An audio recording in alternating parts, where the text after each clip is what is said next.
All right, so here's the deal. I kind of, sort of, maybe failed at Nanowrimo. Maybe. There's a little bit more to this story. Let's back up.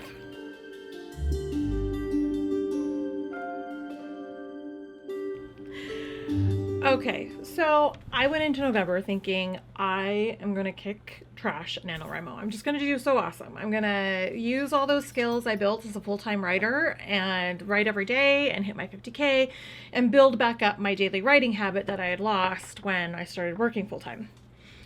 And then my school, that kind of foiled that just a little bit. See, I'm actually done now, but I went back to school to finish up my master's degree in special education about a year and a half ago.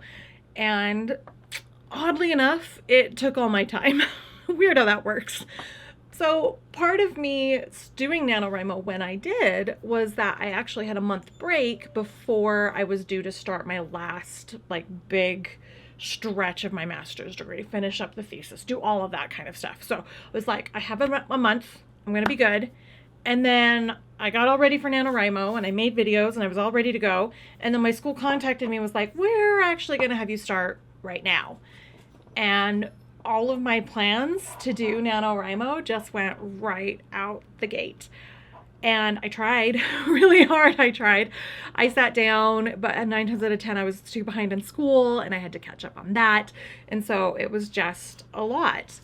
And it's weird because when you set such a high goal and then you don't hit it, there's always that feeling of failure, which is something that I talked about in some of the videos that I made before NaNoWriMo about how we don't necessarily fail even if we try our hardest, which is kind of why when I say I kind of failed NaNoWriMo, I kind of failed NaNoWriMo. I don't think anyone can really fail something when you've set a goal to it. I think it's just that maybe you don't get as far as you were anticipating. And the best thing you can do in that situation is just to reset a goal and start over and do your best and maybe try again. So the interesting thing about NaNoWriMo is that they actually have a few of those throughout the year. They have the Finishers Month and all sorts of things, which is awesome and great. And I'll probably jump on board to one of those because what I really want to do is rebuild my daily writing habit. So I think in some ways, though, I did that. Because even though I wasn't writing my novel, I was writing a lot of other things. And I had to sit down every day to get it done and to work through it because they had such tight deadlines and I needed to put my best foot forward and make it into a habit. So even though I didn't get any actual writing done, I didn't get any farther on the book that I'm working on during that time, I was able to build that habit of writing every day, which is what I wanted to do. So once I finished my degree and everything was kind of done, put in place, I turned everything in, that habit was already there.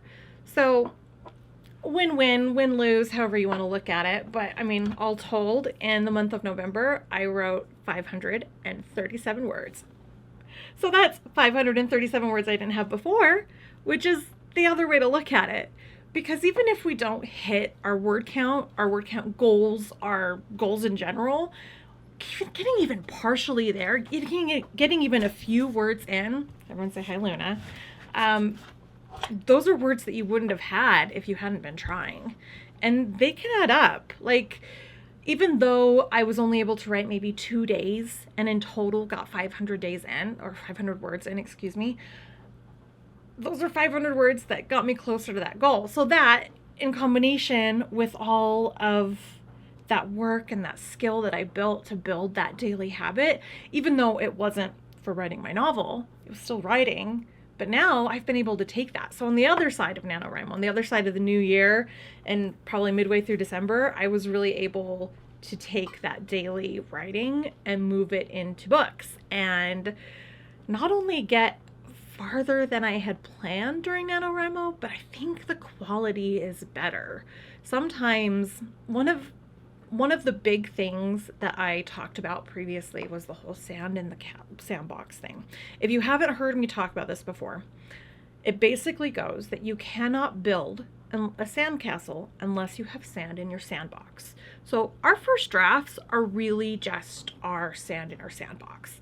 And some of it's going to be not so great, and some of it's going to be a little wonky, and a lot of it might get deleted. And I can't tell you how many times I've done that, where I write something and then I'm read it again. I'm like, that's not so great. Or I decide my story's going someplace else. But you have to have the words in place in order to be able to play with it, in order to massage it and create something wonderful. I mean, that's just how it works. You have to have something there. I mean, I'll talk more about plotting and panstering, which is such a weird word, later in the future, but I think that's what a lot of pansters do too, or even plotters. Their first drafts are almost their plot. They're the step-by-step of what's coming next, of how the characters are growing, of what they're doing. And even the pansters, it's the first draft. I mean, that's your first draft. You write it down, but you have to kind of massage it and grow with it. So even though I didn't get the 50,000 words required for Nanowrimo, and I only got 500, I'm still counting it as a success because I was able to build that daily writing habit again. I was able to get some words on the page, and I was kind of able to sit with that story a little longer, to let it stew in my mind. And even those 500 words became some sand in the sandbox that has allowed me to build something that I think is pretty cool. So that's that little wrap up of Nanowrimo. But let me tell you guys, I had huge plans. I was going to post every week. I was going to post updates. I was going to do all these things. I had videos planned. was making all these music writing soundtracks. I was doing all these things. But you know what? The other part of that too is, as much as I may have failed at Nanowrimo, I have succeeded in that goal of completing my master's degree. And that's something that I set for myself even before I published Kiss of Fire, even before I started writing full time. All of that, that was just a personal, not even a bucket list, just like a personal goal. And I'm pretty freaking proud of myself for doing that. And pats on my back. So I guess now I am a master's degree in special education, a full-time author. What else am I going to add to my list? I don't know. What else are you going to add to yours? So what did you guys learn from Nanowrimo? Did you feel like you succeeded? Did you feel like you failed? Did you feel like it was somewhere in the middle? And if you failed, did you still learn something? Did you grow from something? What did you get out of it? Because I'm feeling pretty good about mine. I actually might try to do it the real way next year, but for now, I would call it a success. So, see you guys next time.